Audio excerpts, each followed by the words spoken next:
बहन, तुम्हारी दुर्दशा किसने की? कौन है जिसने यमराज को निमंत्रण भेजा है? बता बता, शीघ्र मुझे उसका नाम बता। मैं उसे अभी हम लोग पहुंचाए देता हूं। भैया, तुम्हें क्या? तुम तो रात दिन नाच गाने में मस्त रहते हो, सुरापान के मद में मतवाले रहते हो। तुम्हें क्या पता, शत्रु तुम्हारे सर पर आ खड़ा हुआ है।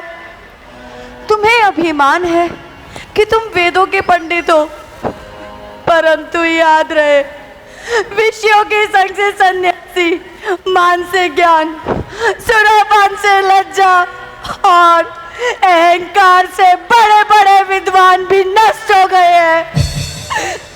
बता, अब तू ही मुझे बता, तेरे जैसे बलशाली भाई के होते हुए मेरी ऐसी दुर्दशा होनी चाहिए थी। पहले तो मुझे ये बता कि तेरा नाक और कान किसने काट डाले? अब वो इस संसार में जीवित नहीं रह सकता। भैया, दो लड़के राम लखन इस दंडक वन में आए हैं। हमरा एक सुंदर नारी, सुकुमारी नारी लाए हैं। बाके हैं और लड़ाके हैं, गोया शमशीर उन्हीं की हो। जो पंचवटी में रहते हैं जैसे जागीर उन्हीं की। जब मैंने तेरा नाम लिया तो उसने मुझको दी गाली, फिर मेरे कान काट डाले और मेरी नाक काट डाली। मेरी नाक गई सो गई, अपनी नाक बचा लो तुम। जग में ऊंचा नाम नहीं तो नकटा नाम धरा लो तुम। बहन, काटे नाक कान तेरे, फिर जिंदा रहे जमाने में। अरे टूटे बीच भुजा मेरी, लानत है शस्त्र उठाने में। जिस प्रकार उन्होंने तेरे नाक और कान काटकर मेरे मान और प्रतिष्ठा को मिट्टी में मिलाया है, उसी प्रकार मैं उनकी सुंदर स्त्री का हरण करके उनके मान और प्रतिष्ठा को सदैव सदैव के लिए मिट्टी में मिला दूंगा। परंतु एक बात तो बता, ये समाचार, ये दुराचार क्या घर दूसर से नहीं कहा? उनका तो वही अखाड़ा था, उन कुलभूषण से नहीं कहा? कहा था भैया, कहा था। वो सीना लेकर गए वहां, अत्यंत घोर संग्राम हुआ। फिर तो उस बड़े तपसी ने सबका काम तमाम किया। तुम निश्चिंत रहो बहन, हम अभी उन दोनों तपस्वियों को तुम्हारे चरणों में ले आते हैं। तुम जाओ और जाकर महलों में आराम करो। ठीक है भैया, मुझे तभी प्रतिशोध मिलेगा।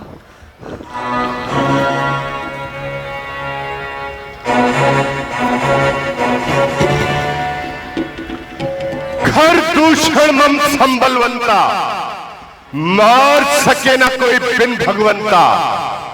जब उस एक अकेली शक्ति ने सब वीरों को मार दिया तो निश्चय ही ये सिद्ध हुआ, नारायण ने अवतार लिया। यदि वे हैं नारायण तो वैर भाव रखूंगा मैं। पिछले जन्मों के बंधन भी उनके द्वारा मिटूंगा मैं। अब तो मेरे दोनों हाथों में लड्डू हैं।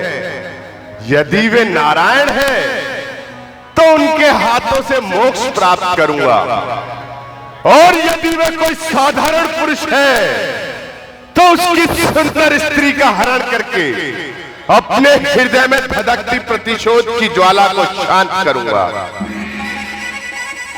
परंतु ये कार्य इतना सरल नहीं, कुछ सोचता हूं।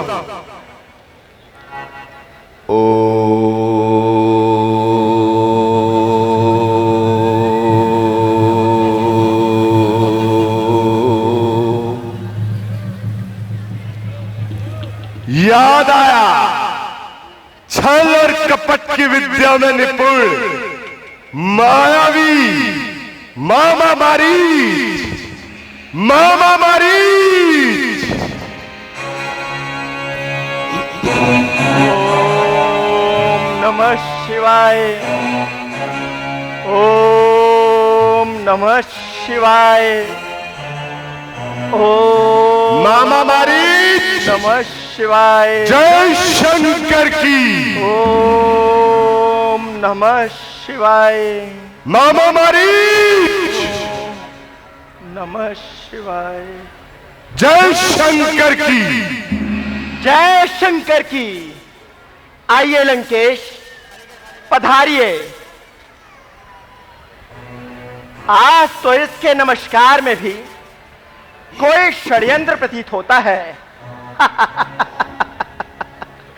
आज तो महाराज ने बड़ी ही कृपा की, जो इतने दिनों के पश्चात इस तुच्छ सेवक को याद किया।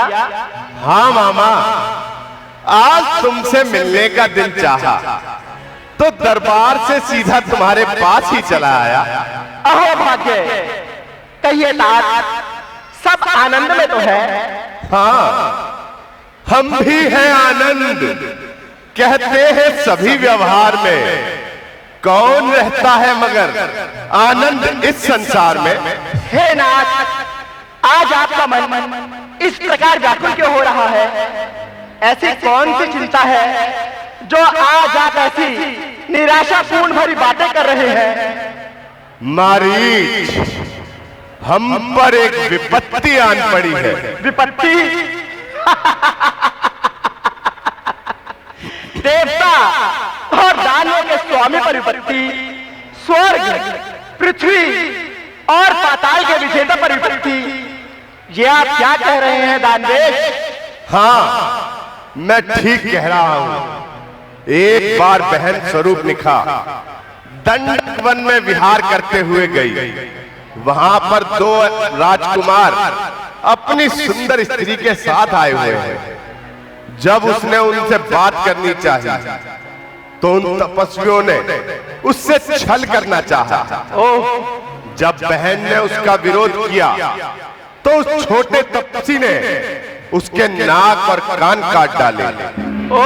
वो रोती, बिलखती, चीखती, चिल्लाती खर और दूषण के पास गई तो उस बड़े तपस्वी ने उन सभी वीरों का काम तमाम कर दिया। तो कहिए लंकेश, अब आप मुझसे क्या चाहते हैं? तुमसे बस यही कि किसी भी प्रकार से उनकी सुंदर स्त्री हमारे हाथ आ जाए। तुम छल और माया में निपुण हो।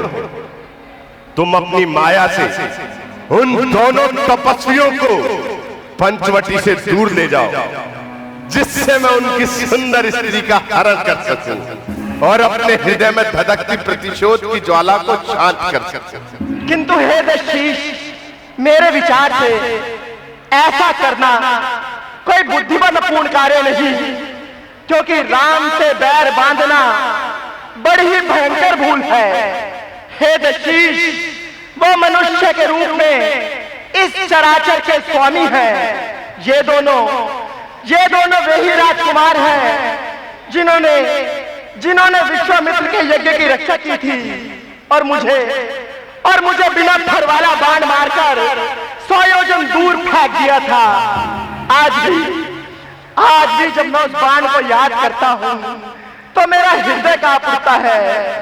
इसलिए लंकेश, मेरा परामर्श मानिए और वापस लंका लौट जाइए। मामा मारीच, तू कायरता की बातें करके लंका के नाम पर बट्टा लगाना चाहता है, लंका को अपमानित और कलंकित करना चाहता है। रे कांपता है जिससे जग, भयभीत सारा लोग है। क्या उसी रावण का मामा इस तरह डरपोक है। महाराज नहीं, मैं डरपोक नहीं, अपितु मैं तो आपका हितैषी हूँ। मेरा विश्वास कीजिए दानवेश कि जिसने भी आपको ऐसी सम्मति दी है वो निश्चय ही आपका कोई मित्र नहीं अपितु शत्रु है, जो आपको भरमाकर नाश के पथ पर ले जा रहा है। नाश के पथ पर?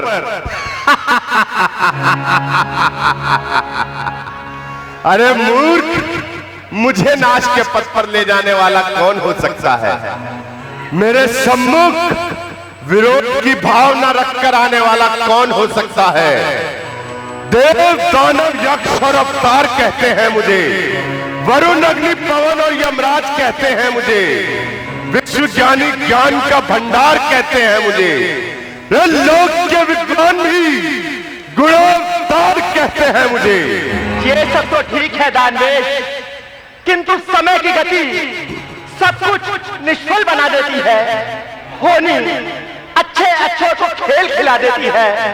राजन, काल का प्रवाह बढ़ता और फिर रुकता भी है। जो चढ़ा करता है ऊंचा वो ही फिर झुकता भी है। अरे मूर्ख, तू तो मुझे गुरु के समान उपदेश देने लगा।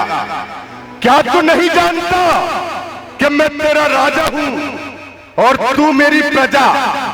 राजा यदि पिता से निवेदन भी करता है तो प्रजा के लिए आदेश होता है, और राजा आज्ञा का उल्लंघन मृत्यु दंड होता है।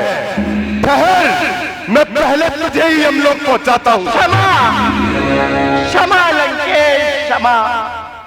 मुझे कुछ सोचने का अवसर दीजिए। सोच ले। राजा, मूर्ख, धनवान, कवि और रसोइया, इन सबसे बैर करना उचित नहीं। फिर अब मेरी तो दोनों ही ओर से मृत्यु है।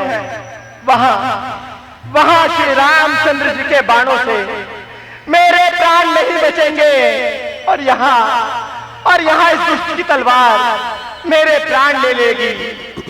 अतः इस दुष्ट के हाथों मरने से तो यही अच्छा है कि मैं प्रभु श्री रामचंद्र जी के बाण खाकर ही मोक्ष को प्राप्त हूं। हाँ, यही उचित रहेगा और इसी में मेरा कल्याण भी है। महाराज, सोच लिया? हाँ महाराज, सोच लिया। अब कहिए मेरे लिए क्या किया है? तो ठीक है, तू चलकर माया मृग बन जा, मैं बाबा जी बन जाऊंगा। तू राम लखन को बहकाना, मैं सीता को हराऊंगा। चलिए महाराज, जैसी आपकी आज्ञा।